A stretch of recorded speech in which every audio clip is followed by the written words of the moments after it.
ఎల్లమ్మ తల్లి మహిమ. ఒక చిన్న గ్రామం, పేరు వెంకటాపురం. ఆ గ్రామంలో ఉన్న ప్రతి ఒక్కరికీ ఒకే నమ్మకం. ఎల్లమ్మ తల్లి కాపాడితే ఏ కష్టం దగ్గరికి రాదు. గ్రామం చివర ఒక పాత ఎల్లమ్మ గుడి ఉండేది. చిన్నదైనా, చాలా పవిత్రమైన ఆలయం, జపనీయుల ప్రార్థనా మందిరం. ప్రతి శుక్రవారం అక్కడ దీపాలు వెలిగించి గ్రామస్థులు పూజలు చేసేవారు. ఆ గ్రామంలో లక్ష్మమ్మ అనే పేద వృద్ధ మహిళ ఉండేది. ఆమెకు ఎవరూ లేరు. రోజూ కూలి పని చేసి జీవించేది.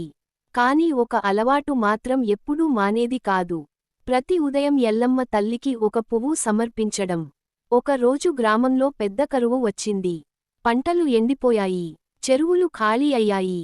జనం భయపడిపోయారు. గ్రామ పెద్దలు అన్నారు, ఈసారి ఎల్లమ్మ తల్లికి జాతర చేద్దాం, అమ్మవారి ఆశీర్వాదం కోరుకుందాం. కాని జాతరకు డబ్బు కావాలి. ఎవరూ ముందుకు రాలేదు. అప్పుడు లక్ష్మమ్మ తన దగ్గర ఉన్న చిన్న బంగారు ముక్కుపుడక తీసి చెప్పింది, ఇది నా భర్త జ్ఞాపకం, కాని గ్రామం బాగుండాలి. దీన్ని అమ్మి జాతర చేయండి. అందరూ ఆశ్చర్యపోయారు.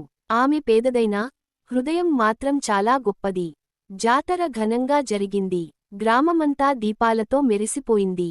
భక్తులు జై ఎల్లమ్మ తల్లి అంటూ భజనలు చేశారు.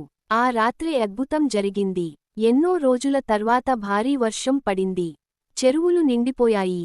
పంటలు మళ్లీ పచ్చగా మారాయి. గ్రామస్థులు ఆనందంతో లక్ష్మమ్మ ఇంటికి వెళ్లారు. కాని అక్కడ ఒక ఆశ్చర్యం ఎదురైంది. లక్ష్మమ్మ ఇంటి ముందు ఒక చిన్న పెట్టె ఉంది. అందులో బంగారు నగలు, డబ్బు ఉన్నాయి. పెట్టెపై ఒక చయిట థాయి. నిస్వార్థ భక్తికి ఎల్లమ్మ తల్లి వరం.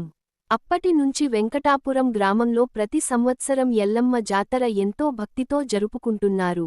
నీతి: మనస్ఫూర్తిగా చేసిన భక్తి, మంచి మనసు ఎప్పుడూ వృధా కావు.